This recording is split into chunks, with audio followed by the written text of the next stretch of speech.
Salut à tous. Alors aujourd'hui au programme tour de plaine. Un tour de plaine assez rapide parce qu'on a déjà récolté tout ce qui est blé, orge et colza. Là vous voyez à côté que j'ai une parcelle de colza pardon, qui est déjà fauchée. Elle est en attente de déchômage. Je vous montrerai avec quoi je déchaume. Donc je vous ai déjà fait voir un cover crop, mais là j'ai un chisel aussi. Et je vous ferai une petite vidéo là-dessus. Devant vous, vous avez le maïs qui se porte plutôt bien. Cette parcelle-là est bonne. Il fait plus de 2 mètres. Il est pas trop en manque d'eau. Même si ça fait plus d'1 mois qu'il n'en a pas reçu par les pluies. Il en a dans le sol. C'est une terre qui est profonde et il y a une bonne réserve utile. Bon, c'est un maïs là qui a reçu à peu près 100 kg d'azote ou 80 kg d'azote au semis en localisé. Dès qu'on a semé, on a positionné un fertilisant, un engrais avec la graine, donc ça tout de suite au semis. Et lorsqu'il était stade genou, on a aussi apporté 80 à 100 unités d'ammonitrate, donc une autre forme d'azote. Là actuellement, donc on est fin juillet, début août, les poupées sont en train de se former. Il est en fleurs. Vous voyez, ça c'est la fleur qui va venir féconder l'épi de maïs qui est juste ici. Et la poupée et les grains se situeront à l'intérieur de la poupée. Bon, sinon la parcelle est pas trop sale.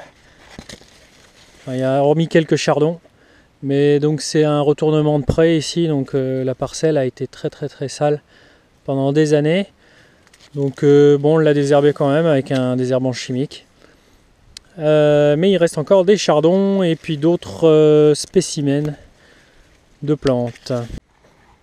Bon, là une autre parcelle qui souffre un peu plus du sec. Vous voyez que les maïs sont pas très hauts, ils sont moins hauts que moi. Donc entre 1,50 m et 2 mètres. Donc ils sont en stress hydrique, ça va pas, le potentiel rendement est très limité dans cette parcelle.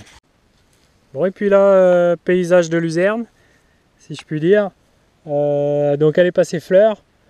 Vous voyez qu'habituellement, donc quand elle est en fleur, elle fait des petites fleurs bleues. Là, elle est passée fleur et je vais vous montrer là un peu de plus près où sont les graines en formation. Normalement, il y en a. Oui, je dis normalement parce que bien, la culture de luzerne, apparemment, parce que c'est la première fois qu'on en fait. Voilà, là c'est les graines. Apparemment, c'est tout ou rien. Soit on fait un quintal, 2 quintaux à l'hectare ou 8 quintaux si on est chanceux. Si on a bien réussi. Et s'il y a de la chance, oui. Là, vous voyez, les graines sont à l'intérieur. Je vais vous faire voir un peu mieux. On va écraser comme ça. Et là, hurrah!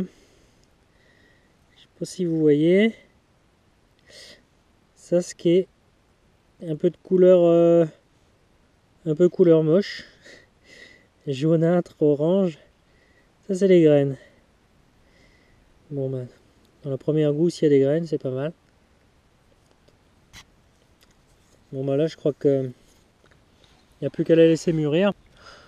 Bon, je suis satisfait parce que j'étais pas venu pendant toute la moisson la visiter. Et je trouve qu'il y a pas mal de graines. Bon, voilà, je vous l'ai dit. Petit tour de plaine très rapide. Donc voilà, il n'y a pas grand chose en terre, donc c'est normal qu'il soit aussi vite fait. Et bon, bah, je reviens vers vous dans d'autres vidéos pour les semis, les préparations des semis, des céréales. Et puis les façons culturales qu'on va faire dessus, chisel, cover crop, labour. Je vous ferai voir les outils. Et pensez à vous abonner. Je mets un petit bouton en bas à droite de la vidéo. Et comme ça vous pouvez vous abonner facilement. Et dès que je poste une vidéo, vous serez avisé. Et pensez aussi à aimer ou à ne pas aimer la vidéo avec les petits pouces. Voilà, et je vous dis à la prochaine vidéo. Bonne soirée, salut!